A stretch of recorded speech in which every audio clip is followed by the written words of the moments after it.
Ako po si Monica, 27 years old. Isa rin po ako sa mga masugid na tagapakinig. Kaya naman, naisipan kong ibahagi din ang istorya ng aking buhay na hinding-hindi ko makakalimutan.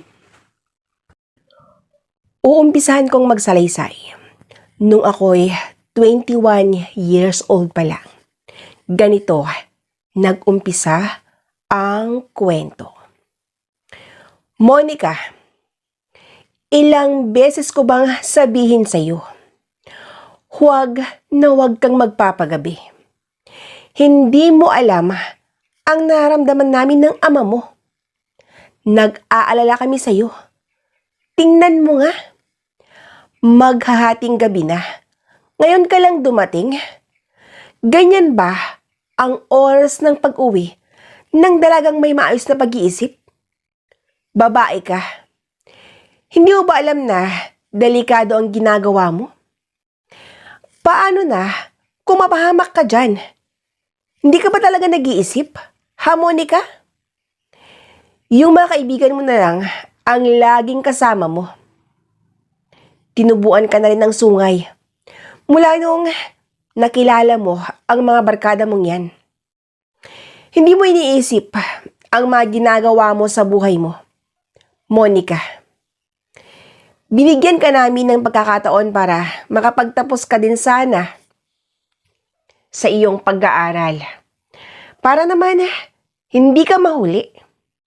Tingnan mo nga ng ate mo. Nakapagtapos na siya sa kanyang pag-aaral. At nakahanap na rin siya ng magandang trabaho. Ganyan din sana ang gusto naming mangyari sa iyo. Yung makapagtapos ka at may magandang trabaho. Ang taas-taas ng pangarap namin para sa iyo. Pero ikaw, wala kang pangarap para sa sarili mo. Hindi ko alam kung paano ka namin tutulungan. Dahil ikaw mismo, yung sarili mo, hindi mo kayang tulungan. Maawa ka naman sa amin ng ama mo. Palagi na lang kaming nag-aalala. Hindi namin alam kung anong oras ka na naman uuwi. Ang sabi ng aking ina. Hay nako, tapos na ba kayo, ma? Kung tapos na kayo, pwede bang ako naman? Hayaan niyong sabihin ko ang nararamdaman ko ngayon. Alam niyo, sobrang sakit ang mga sinasabi niyo. Lagi na lang ako yung may masamang ginagawa. Lagi na lang sa akin nakatuon ang atensyon niyo. Samantalang yung kapatid ko, palagi niyong pinupuri. Nakapag-asawa na siya at may magandang trabaho. Bakit, ma? Nakalimutan niyo na ba kung sino siya bago niya nakamit ang gusto niya? Ma, pareho lang naman kami nun eh. Kaya nga ako gumaya sa kanya dahil inaasahan kong ibibigay din sa akin ang atensyon at pagmamahal. Gaya ng binigay niyo sa kapatid ko nung napariwara siya. Palagi niyong sinusubaybayan. Lagi kayong naglalaan ng oras para sa kanya. Lagi niyong pinaparamdam na mahal niyo siya. Alam niyo bang naiinggit ako sa kapatid ko? Kaya ako nagawa ang ganito. Ma, umaasa ako na sana yung trato niyo nun sa kanya, ganun din sana ang trato niyo sa akin. Pero nagkakamali pala ako dahil kahit anong gawin ko, wala din palang silbi ang lahat. Yung kapatid ko pa rin ang inyong nakikita. Ang sagot ko sa aking ina. Monica, tumigil ka na. Huwag mo akong pilitin. Baka hindi ako makapagtimpi. Masabi ko na sa iyo ang lahat-lahat. Pumasok ka muna sa kwarto mo. Huwag mo muna akong kausapin. Ang wika ng aking ina. Ha? Anong ibig niyong sabihin? Anong totoo? Ma, tinatanong ko kayo. Ano ang ibig niyong sabihin? Ang sigaw ko. Nung time na yon, hindi ko napigilan ang sarili ko. Hindi ko naman sinasadyang masigawan ko ang aking ina. Monica, wala kang karapatan na sigawan ako ng ganyan. Dahil hindi ako ang tunay mong ina. Kinuha ka lang namin sa bahay ampunan nun. Sa kagustuhan namin na may kasama ang nag-iisang anak namin. Ang sinabi ko sa iyo kanina, huwag mo akong pilitin. Pero anong ginawa mo? Pinilit mo akong sabihin sa iyo ang masakit na katotohanan. Ampun ka lang namin, Monica. Sa katunayan, hindi ko lubos maisip na ganito palang igaganti mo sa amin. Hindi ko akalain na magiging ganito ka. Dahil maayos ang pagpapalaki namin sa iyo. Naging mabuti kaming magulang sa iyo. Ang pangarap lang namin noon, mabigyan ka ng magandang kinabukasan. Napakataas ang pangarap namin sa iyo. Kung alam mo lang, Monica, kung alam mo lang. Ang malungkot na sambit ni Mama. Sa lahat ng mga sinabi ni Mama, wala na akong lakas ng loob para sumagot pa. Para akong kandilang unti-unting natutunaw dahil sa mga narinig ko. Ang ginawa ko na lang noon, tumakbo ko palabas sa aming bahay. At agad akong dumiretso sa bahay ng isa sa mga kaibigan ko. Hindi ko matanggap na ampun lang pala ako. At isa pa, mas nangingibabaw ang hiya ko. Sobra akong napahiya dahil sa masamang ugali ko. At dahil sa sakit na aking nararamdaman, nagpasya akong huwag nang bumalik pa sa bahay ng mga taong umampun sa akin. Nahihiya ako sa mga salitang binitawan ko para sa isang taong tinuring kong mga magulang. Nung nasa bahay na ako ng kaibigan kong si Lenny, kinausap niya ako at ang sabi niya,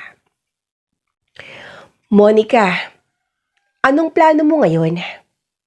Ang tanong niya. Lenny, hindi ko alam. Blanko pa ngayon ang isip ko. Pero gusto kong makalimutan ang lahat. Gusto kong isipin na hindi totoo ang mga ito. Sobrang sakit, Lenny. Hindi ko kayang tanggapin na isa pala akong ampon. Nasaan kaya ang mga totoong magulang ko? Ang sagot ko. Monica, naiintindihan kita. Kaya lang, nandyan na eh. Wala ka nang magagawa. Kahit masakit, tanggapin mo na lang na isa kang ampon. Kaya pala ganun ang mga magulang mo, Monica. Hindi ka naman pala totoong anak. Pero okay lang yan. Huwag mo sanang isipin na nag-iisa ka. Nandito kami. Ang wika ni Lenny. Habang nag-uusap kami, dumating ang mga kaibigan namin. At may kasama silang bagong mukha. Araw kasi ng Biyernes noon. Kaya gaya ng aming nakasanayan, mag-iinuman kami. Yan din kasi ang araw na umaalis ang mga magulang ni Lenny. Kaya malaya kami. Nung ipinakilala nila sa akin si Josh, ewan ko ba kung bakit naging magaan ang loob ko sa kanya. Ipinakilala sa akin hanggang sa naging magkaibigan kami. Ang alam ko noon, hanggang kaibigan lang ang lahat sa amin. Pero hindi lang pala doon nagtatapos ang lahat. Dahil sa palaging magkasama kami, na-develop ang aming nararamdaman. Nagulat na lang ako nung muling nagkita kami. Nanligaw na siya. At dahil nararamdaman ko naman na gusto ko siya. At isa pa, naghanap ako ng kakampi ko. Hindi ko na pinahirapan sinagot ko na agad. Nung magkasintahan na kami ni Josh, hindi na namin napigilan pa ang aming mga sarili. Dahil sa matinding kapusukan, nangyari na ang lahat sa aming pagkitaan. Sa hindi inaasahan, naisuko ko na ang aking bataan sa boyfriend ko. Magsisiman ako noon pero wala na akong magagawa. Lalo na, at naramdaman ko nang unti-unti nang nagbabago si Josh. Pagkalipas ng 1 buwan, dito ko nalaman na buntis ako. Sinabi ko kay Josh ang kalagayan ko, pero balewala sa kanya. Ang gusto niya, ipalaglag ko ang bata. Pero hindi ako isang kriminal.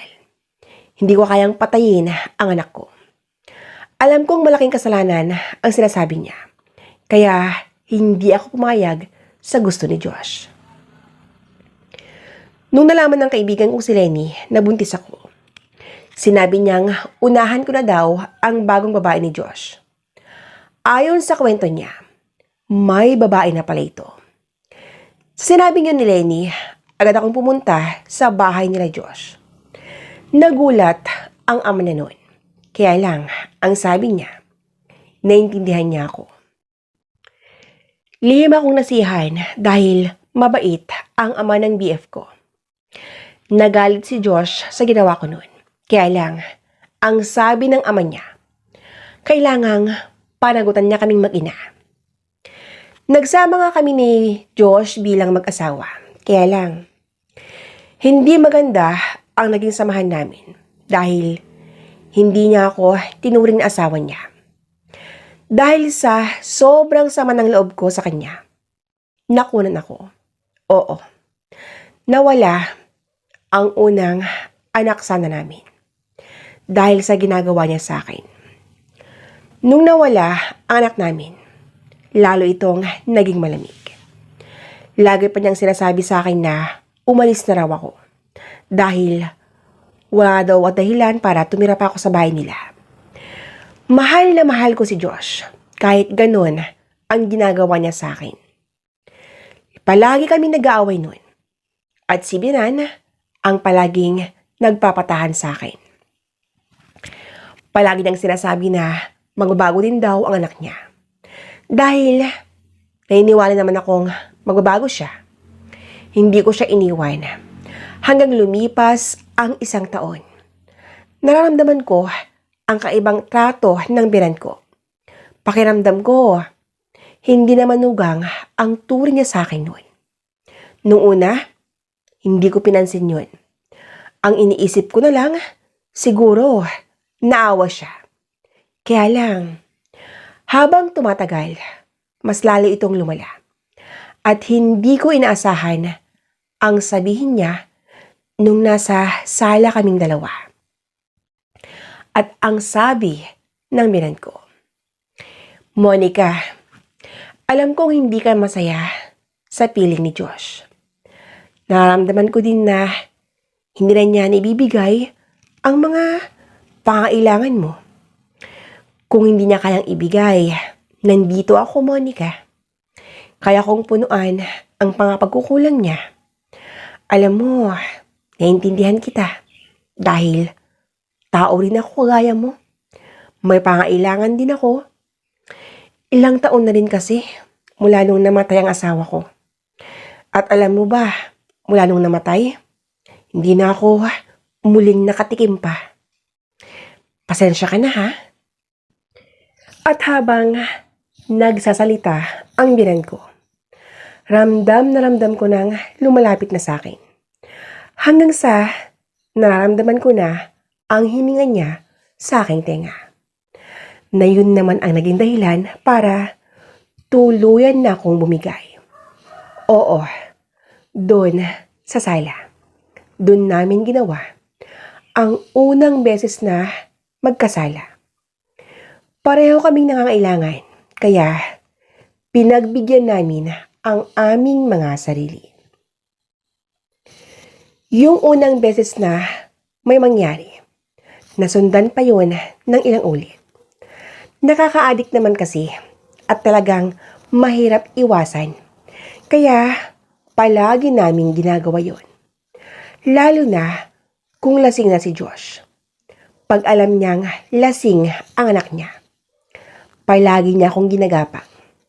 At ang palagi kong sinasabi sa kanya na, Papa, huwag mo naman masyadong bilisan. Baka magising ang anak mo. Palaging ganoon ang ginagawa namin. Hanggang sa naisip kong mali na pala ang ginagawa ko. Hindi na tama yun. Naisip ko noon, sarili ko lang kasi ang niloloko ko. Dahil pumayag akong maging parausan ng biran kong sobrang sabik din. Nung naisip kong mali yung mga ginagawa kong yun, nagpasya akong umalis na sa impyernong bahay na yun. Naghanap ako ng trabaho at sa awa ng Diyos, may tumulong naman sa akin para makapagtrabaho sa pamilyang masabi kong sila na ang pamilya ko ngayon. Nagtrabaho ako bilang isang kasambahay. Mabait ang mga amo ko. Wala akong masabi. Dahil tinuring nila akong hindi na iba sa kanila. Sa madaling salita, pamilya na ang turing nila sa akin. Sa ngayon, nandito pa rin ako. Masayang masaya ako dahil nakatagpo ako ng mga taong mabait at tanggap nila kung sino ako. Yung mga pangit na nangyari sa buhay ko noon, hanggat maaari, ayoko nang maulit pa. At ayoko nang mangyari pa sa buhay ko. Gusto ko nang itama lahat yung mga pagkakamali ko. At dito ko na po winawakasan ang istorya ng buhay ko. Lubos na nagpapasalamat, Monica.